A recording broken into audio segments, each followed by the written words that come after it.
പിണറായി വിജയനെതിരെ ആ ജില്ലാ കമ്മിറ്റിയിൽ ഒന്ന് മാത്രമല്ല, കഴിഞ്ഞ സെക്രട്ടേറിയറ്റ്, പാർട്ടിയുടെ സെക്രട്ടേറിയറ്റ് കൂടിയല്ലോ AK സെന്ററിൽ, അവിടെയും പിണറായി വിജയൻ ഒറ്റപ്പെട്ടു. പത്മകുമാർ ഇപ്പം ഇവരുമായിട്ടൊക്കെ തെറ്റി നിൽക്കുകയാണ്, നന്നായി തെറ്റി നിൽക്കുകയാണ്. പത്മകുമാർ ഒരു വാക്ക് പറഞ്ഞിട്ടുണ്ടായിരുന്നു, എന്നെ കുടുക്കിയാൽ ഞാൻ എല്ലാവരെയും കൊടുക്കും. ഗുരുതരമായ ഒരു പ്രതിസന്ധിയിലേക്കാണ് LDF ഇപ്പോൾ പോകുന്നത്. അതിനിടയിൽ പത്മകുമാറിനെ പുറത്താക്കാത്തത് ഒരു വലിയ തിരിച്ചടിയാണ്. കുറേ മോഹന വാഗ്ദാനങ്ങൾ കൊടുത്ത് അതെല്ലാം കൂടി പ്രവൃത്തി പദത്തിൽ എത്തിക്കാൻ പറ്റിയാൽ ജനങ്ങൾ കയറി തിരിഞ്ഞ് ചിന്തിച്ചാൽ, പക്ഷേ അതിനിടയ്ക്ക് വരാൻ പോകുന്നൊരു കുഴപ്പം അയ്യപ്പൻ കയറി തിരിഞ്ഞ് നിൽക്കുകയാണ്. കാരണം പുറത്തുനിന്ന PV അൻവറിനെ അസോസിയേറ്റ് മെമ്പറായിട്ട് എടുത്ത് കഴിഞ്ഞു. അപ്പോൾ ഫുൾ മെമ്പറല്ല, ഒരു അസോസിയേറ്റ് മെമ്പറായാലും കൂടെ സഹകരിക്കാം.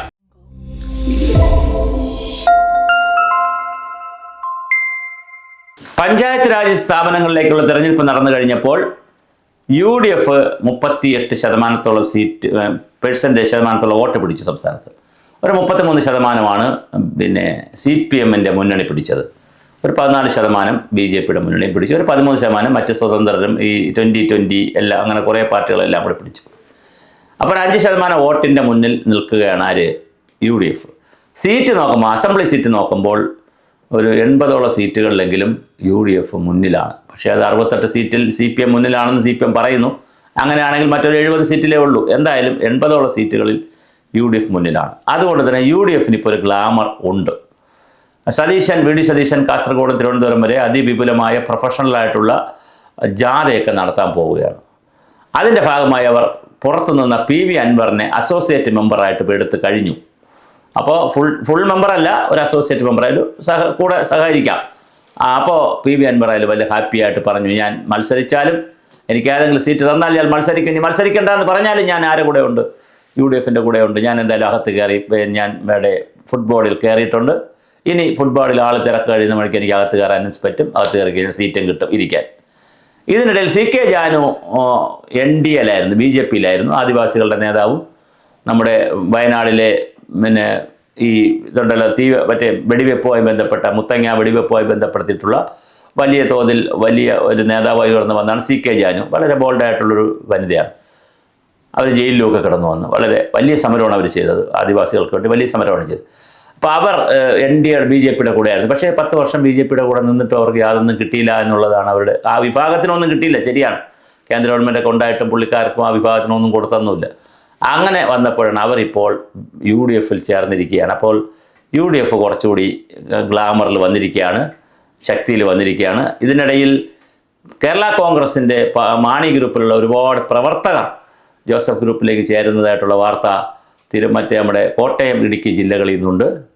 മുസ്ലിം ലീഗ് അതിശക്തമായി രംഗത്ത് ഇപ്പോൾ, കാരണം അവിടെ പ്രതിപക്ഷം പോലും ഇല്ലാത്ത രീതിയിൽ പെരിന്തൽമണ്ണ മുനിസിപ്പാലിറ്റി കഴിഞ്ഞ പ്രാവശ്യം LDF ആയിരുന്നു. അതുപോലെ ഏലംകുളം പഞ്ചായത്ത്, EMS-ൻ്റെ ഏലംകുളം പഞ്ചായത്ത് കഴിഞ്ഞ പ്രാവശ്യം UDF ജയിച്ചിട്ടും ഒരു സ്വതന്ത്രനെ വെച്ചുകൊണ്ട് LDF പിന്നെ UDF ജയിച്ചിട്ടും കഴിഞ്ഞ പ്രാവശ്യം UDF-ആണ് ജയിച്ചത്. പക്ഷേ ഒരു സ്വതന്ത്രൻ്റെ കെയർ ഓഫിൽ കാലുമാറ്റി അത് LDF കൊണ്ടുപോയി. ആ പഞ്ചായത്ത് ഇപ്പോൾ UDF പിടിച്ചു. അപ്പം മലപ്പുറം ജില്ലയിലെ വ്യാപകമായ രീതിയിലാണ് UDF പഞ്ചായത്തിൽ പിടിച്ചിരിക്കുന്നത്. അപ്പം മുസ്ലിം കൺസോളിഡേഷൻ നന്നായി UDF-ന് അനുകൂലമാണ്, ക്രിസ്ത്യൻ കൺസോളിഡേഷൻ നന്നായി UDF-ന് അനുകൂലമാണ്. പിന്നെ ഇപ്പോൾ അൻവറും കൂടെ ചെന്ന് കഴിഞ്ഞപ്പോൾ കഥ സമ്പൂർണ്ണമായി.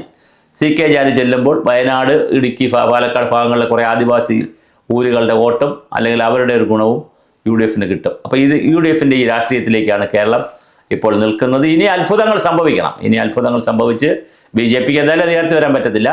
CPM ഇനി അവർക്ക് ആകപ്പാടെ പ്രതീക്ഷയുള്ളത് ബഡ്ജറ്റ് വരുമ്പോൾ കുറേ മോഹന വാഗ്ദാനങ്ങൾ കൊടുത്ത് അതെല്ലാം കൂടി പ്രവൃത്തി പദത്തിൽ എത്തിക്കാൻ പറ്റിയാൽ ജനങ്ങൾ കയറി തിരിഞ്ഞ് ചിന്തിച്ചാൽ, പക്ഷേ അതിനിടയ്ക്ക് വരാൻ പോകുന്നൊരു കുഴപ്പം അയ്യപ്പൻ കയറി തിരിഞ്ഞ് നിൽക്കുകയാണ്. കാരണം അയ്യപ്പൻ്റെ കേസ് ഓരോ ദിവസം കഴിയുന്നതോറും വഷളായി വരുന്നു എന്ന് മാത്രമല്ല, ഗോവർദ്ധൻ്റെയും അതുപോലെ ബെല്ലാരിയിലുള്ള കേസും സ്മാർട്ട് ക്രിയേഷനും അതുപോലെ തന്നെ ഗോവർദ്ധനും ഭണ്ഡാരിയും ഒക്കെ ഒരുപാട് വെളിപ്പെടുത്തലുകൾ പറയുകയാണ്.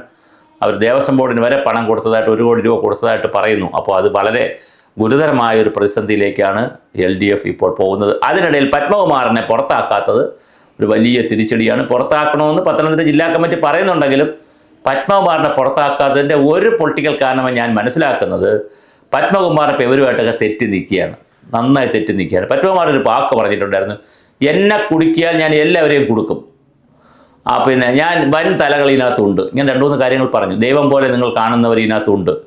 അപ്പോൾ പത്മകുമാറിനെ പാർട്ടിയിൽ നിന്ന് പുറത്താക്കുന്നൊരു മെസ്സേജ് പത്മകുമാറിന് കിട്ടിയാൽ പത്മകുമാർ കടകംപള്ളി സുരേന്ദ്രൻ്റെയോ വാസവൻ്റെയോ മറ്റാരുടെയെങ്കിലും ഒക്കെ പേര് പറയുമോ എന്നൊരു ഭയം CPM ഉണ്ടോ എന്ന് നമുക്ക് ഒരു ചിന്ത ഉണ്ട്. അതുകൊണ്ട് കാണോ പത്മകുമാറിനെ അല്ലെങ്കിൽ എന്നേ പുറത്താക്കേണ്ടതായിരുന്നു. പഞ്ചായത്ത് തെരഞ്ഞെടുപ്പ് പുറത്താക്കിയിരുന്നെങ്കിൽ അതിൻ്റെ മൈലേജ് കൂടെ കിട്ടിയേനെ. എന്തായാലും പുറത്താക്കാനാണ് എല്ലാ സാധ്യതയും. പക്ഷെ പത്മകുമാറിനെ മനഃപൂർവ്വം ഒരു പാർട്ടിയിൽ നിന്ന് പുറത്താക്കാത്തതായിരിക്കും. കാര്യം പാർട്ടിയിൽ നിന്ന് പുറത്താക്കിയാൽ പാർട്ടി ഒരു പിൻബലം കിട്ടൂലല്ലോ. കിട്ടൂല. അപ്പം ഇയാൾ സാധാരണക്കാരനായാലും എപ്പോ വേണോ ലോക്കാവാം, അദ്ദേഹം ആരുടെയും പേര് പറയുകയും ചെയ്യും. അതാണ്. അപ്പൊ അതുകൊണ്ടാണ് ഗോവിന്ദൻ മാഷ് ഈ ചവിട്ടുന്നത്. ഇതിലാരോ ഉണ്ട്, വളരെ പ്രമുഖരായ ആരോ ഇപ്പുറത്തുള്ളവരുണ്ട്. അത് CM ആണോ, കടകംപള്ളിയാണോ, ഗോവിന്ദൻ മാഷാണോ, ആരാ നമുക്കറിയില്ല. ആരോ ഒരു വളരെ സീനിയർ ആയിട്ടുള്ള കമ്മ്യൂണിസ്റ്റ് പാർട്ടിയുടെ ആരോ സീനിയർ കടകംപള്ളിയായിരുന്നു കടകംപള്ളി മന്ത്രിയായിരുന്നു. അപ്പോൾ അതുകൊണ്ട് വല്ല സീനിയർ ആയിട്ടുള്ള ആരോ ഇതിനകത്ത് കിടക്കുന്നു. അതിന് ഇയാൾ കയറി പറയുമോ എന്നുള്ളൊരു ഭയമുണ്ട്.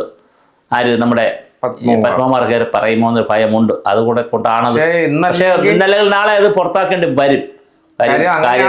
കേസിന്റെ ഒരു മുറുകൽ കൊണ്ട് പുറത്താക്കേണ്ടി വരും. അതുപോലെ തന്നെ ഇപ്പൊ റീസെന്റ് വന്നൊരു വാർത്തയാണ് CPM തിരുവനന്തപുരം കമ്മിറ്റിയിൽ പിണറായി വിജയനെതിരെ അതിപ്പോ പിണറായി വിജയനെതിരെ ആ ജില്ലാ കമ്മിറ്റിയിൽ ഒന്ന് മാത്രമല്ല, കഴിഞ്ഞ പാർട്ടിയുടെ സെക്രട്ടേറിയറ്റ് കൂടിയല്ലോ AK സെന്ററിൽ, അവിടെയും പിണറായി വിജയൻ ഒറ്റപ്പെട്ടു. അപ്പോൾ പിണറായി വിജയനെതിരെയുള്ള ഒരു മാർക്സിസ്റ്റ് പാർട്ടിക്ക് അങ്ങനെ ഒരു ഗുണമുണ്ട് കേട്ടോ. നമ്മൾ എന്ത് പറയുമ്പോഴും അതിനകത്ത് ഒരു വലിയ വിമർശനം നടക്കുന്ന ഒരു പാർട്ടിയാണ്. അപ്പോൾ എന്തായാലും തിരുവനന്തപുരം ജില്ലാ കമ്മിറ്റി ശക്തമായിട്ട് അതിനകത്ത് അഭിപ്രായം പറഞ്ഞു. മറ്റ് ജില്ലാ കമ്മിറ്റികളും കൂടാനിരിക്കുന്നതേ ഉള്ളൂ. എല്ലാ ജില്ലാ കമ്മിറ്റിയും സംസ്ഥാന കമ്മിറ്റിയും ഏരിയ കമ്മിറ്റിയും പാർട്ടി ലോക്കൽ കമ്മിറ്റിയൊക്കെ തന്നെ കൂടും. അത് തെരഞ്ഞെടുപ്പ് വിലയിരുത്തണമല്ലോ, വിലയിരുത്താൻ വേണ്ടി കൂടുമല്ലോ. അപ്പോൾ തോറ്റ സ്ഥലത്തെല്ലാം സഹാക്കൾ ആറാടുമ്പോൾ ഇദ്ദേഹത്തിന് തന്നെ പറയും എല്ലാവരും. തിരുവനന്തപുരത്താണ് ആര്യരാജേന്ദ്രനെ പറയും, ഇദ്ദേഹത്തിനെ പറയും, CM പറയും, അവർ തന്നെ പറയും. അപ്പോൾ എന്തായാലും അത് കേൾക്കാൻ അദ്ദേഹത്തിനൊരു വിധി ഉണ്ട് ഇപ്പോൾ.